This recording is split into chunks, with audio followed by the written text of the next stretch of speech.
वसतिशाळा शिक्षक आणि निम शिक्षकांना सेवेत घ्यावं या मागणीसाठी आज मोठ्या संख्येनं शिक्षक उपस्थित आहेत आणि ह्या शिक्षकांच्या नेमक्या काय मागण्या आहेत ते जाणून घेण्यासाठी शाखा 9ची टीम इथे उपस्थित आहे। कपिल पाटील आमदार स्वतः उपोषणासाठी बसलेत आणि एवढंच नाही तर संपूर्ण महाराष्ट्रभरातले जवळपास 4-5 हजाराच्या संख्येनं शिक्षक उपस्थित आहेत कामगार मैदानावरती। सगळ्यांच्या मागण्या आहेत, एक 8-9 मागण्या आहेत। या मागण्या गेल्या 2001 सालापासून सुरू आहेत, त्याची अंमलबजावणी होत नाहीये आणि म्हणूनच हे शिक्षक सगळे एकत्र जमलेले आहेत। काय नेमक्या त्यांच्या मागण्या आहेत शाखा 9च्या माध्यमातून जाणून घेणार आहोत। मुळातच शिक्षक एकत्र एवढ्या मोठ्या संख्येनं मुंबईमध्ये जमतायत, त्यांचे प्रश्न हे अजूनही प्रलंबित आहेत। प्रामुख्यानं काय प्रश्न आहेत ज्याची मागणी सातत्यानं होतीये 2001 पासून। महाराष्ट्र शासनानं 2001ला या राज्यामध्ये 6 ते 14 वयोगटामधील मुलामुलींना शिक्षण प्रवाहामध्ये आणण्यासाठी ज्या ठिकाणी शिक्षण प्रवाह पोचलेला नव्हता अशा भागामधून, म्हणजे राज्यातील अत्यंत दुर्गम भागामधून जिथं शिक्षण पोचलेलं नव्हतं, वाड्या असेल, वस्त्या असतील, तांड्या असतील, अशा भागामध्ये ही योजना सुरू केलेली होती। ही योजना सुरू करत असताना महाराष्ट्र शासनानं त्या ठिकाणी जे काम करणारे शिक्षक आहेत, म्हणजे वसतिशाळा शिक्षक, त्यांच्यासाठी फक्त प्रथम 1000 रुपये मानधन ठेवलेलं होतं।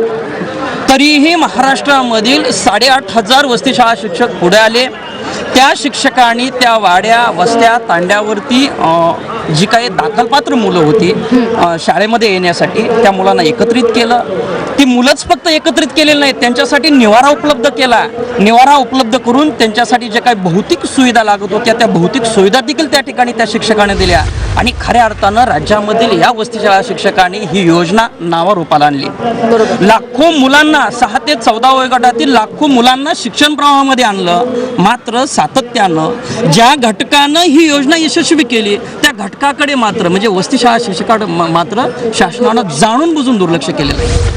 तुम्ही 2001 पासून मागण्या करताय, मागण्या अजूनही प्रलंबित आहे। आज तुमच्या हातात किती पगार पडतो आणि तुलनेमध्ये जेव्हा आपण इतर शाळा बघतो ज्या गव्हर्नमेंटच्याच आहेत, सरकारीच आहेत, त्यांचा पगार तुमचा पगार काय तफावत आहे? आज गव्हर्नमेंटचा जो शिक्षक असेल, आमच्या बाजूचा जो शिक्षक असेल आमच्या शाळेवर, त्याला 35,000 रुपये पगार मिळतो, सर्व सुविधा त्याला मिळतात आणि तो तेच काम करतो, आम्ही पण तेच काम करतो, परंतु आम्हाला फक्त 3,500, तेही 10 महिन्याचं।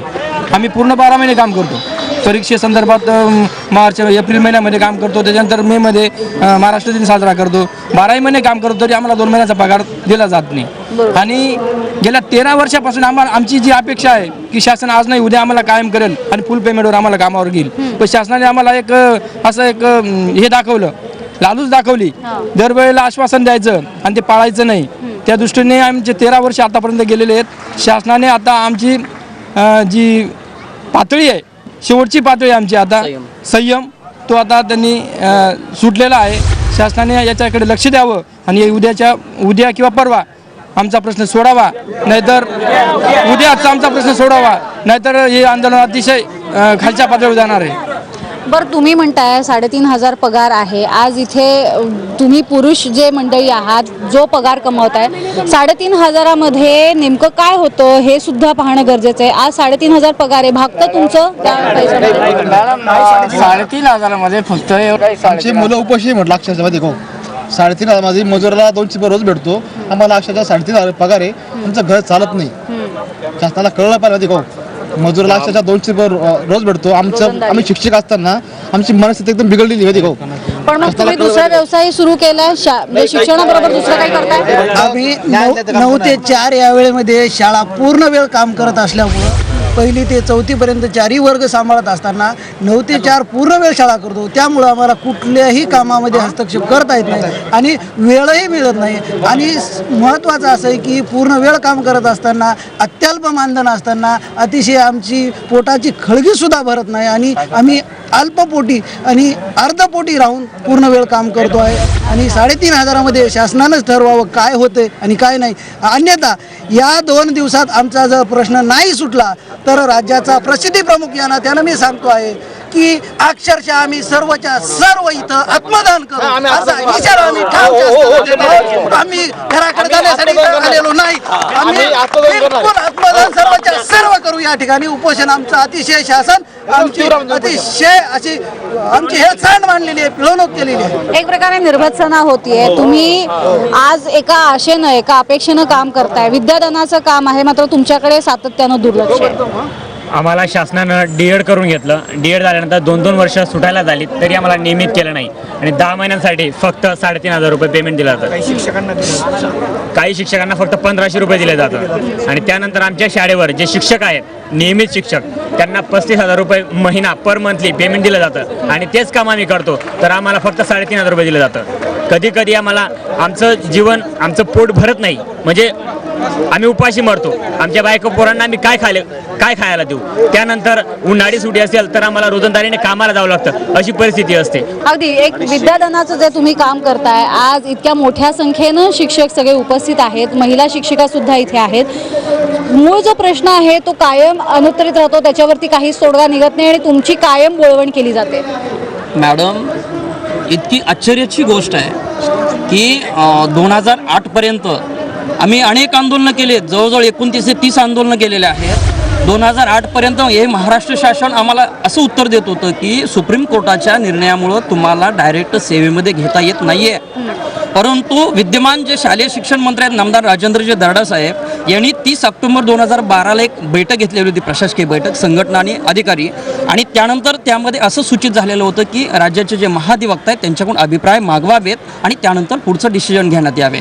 अगदी 1 नोव्हेंबर 2013ला राज्याच्या महाधिवक्त्यांनी डी.जे. खंबाट आहेत, खंबाटा साहेबांनी शालेय शिक्षण विभागाकडे तो अभिप्राय दिलेला आहे आणि त्या अभिप्रायामध्ये अगदी स्पष्ट सूचित केलेलं आहे की उमादेवी जे काही कर्नाटक सरकार विरुद्ध जी केस आहे त्या संदर्भात सुप्रीम कोर्टाने जो काही निर्णय दिलेला आहे या आधारावरती या शिक्षकांचं शोषण करता येणार नाहीये.